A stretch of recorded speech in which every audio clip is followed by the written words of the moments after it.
the impact that technology can have on where the economy is heading to is enormous. I think we have a unique point in time in the Irish economy and a unique point in the context of grasping an opportunity, whether it's in green tech, and I think a good case is Ocean Energy and Dresner Rand's announcement this morning, also in the software development, in the gaming applications, and if you look at rich media, and I look at the recent Oscar nominations, that the 5 nominations we received in the animation space. So I think we have unique propositions and opportunities to us as a nation. So when you translate that into it, you need to think about, well, as the old Kissinger quote is, if you don't know where you're going, all roads lead to nowhere. Right now we seem to be lacking in a focus, and that focus is at a governmental level. We will talk about a smart economy, but we haven't as yet translated that into what does it mean. So when one talks about job creation, in what sectors will we be strong?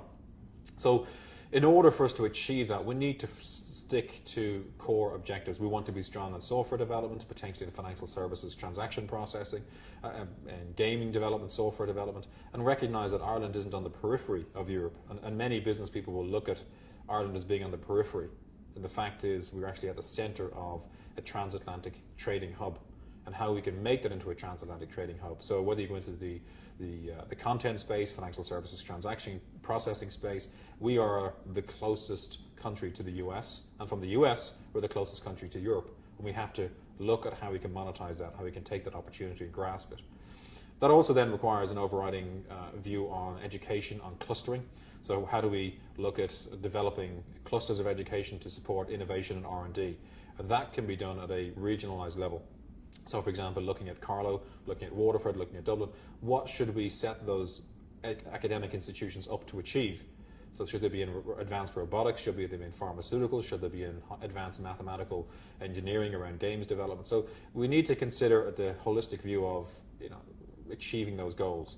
So it's clustering education, clustering R&D, and providing the enabling infrastructure to achieve that core objective, which is a very advanced economy and a highly generative job creation economy. I think you need to start off at the education sector first up. How do we promote, who do we envisage as leaders in this area, as exemplars of innovation, of R&D, of entrepreneurialism? So when you think through second level, third level education, do we set up our business studies students or finance students or math students, do we educate them about what it is to be an entrepreneur? We tend to educate around infrastructure, around basic economic rules and realities. We don't talk and don't facilitate discussion, debate, learning around entrepreneurialism. As an economy and as a legal system, the other thing we don't do is reward risk very well. We punish risk takers. So if you look at our bankruptcy laws, which are very antiquated and recognized as antiquated, we crush people who take a risk. There needs to be an overhaul of our bankruptcy laws that, yes, recognizes reckless risk and punishes for that, but also rewards people who genuinely take a risk in job creation and innovation. That needs to be underpinned by a funding structure and a bureaucracy. Now, when I say bureaucracy is defined as good administration. I think people have this viewpoint that bureaucracy is all about bad and red tape. We need to ensure we have a world-class, a leading, streamlined bureaucracy to support business and support innovation and entrepreneurship. If you think about Ireland as in terms of the number of quangos that we have, the quasi-unelected, non-governmental organisations, Ireland has approximately 1,000 quangos. There's more quangos than any other developed nation in the world. And that's not just per head of population, that is more than the US, more than the UK. Why does an economy the size of Ireland require over 1,000 quangos? So as a business person, as an entrepreneur trying to fund a business and start a business today, who do you go to for funding? Is it a local enterprise board?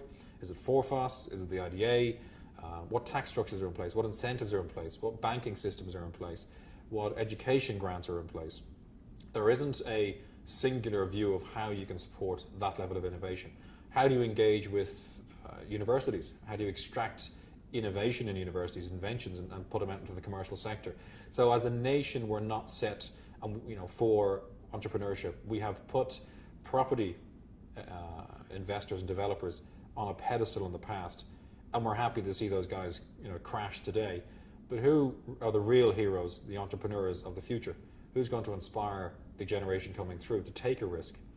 But to inspire people, you have to put the platform in place so that they can be successful.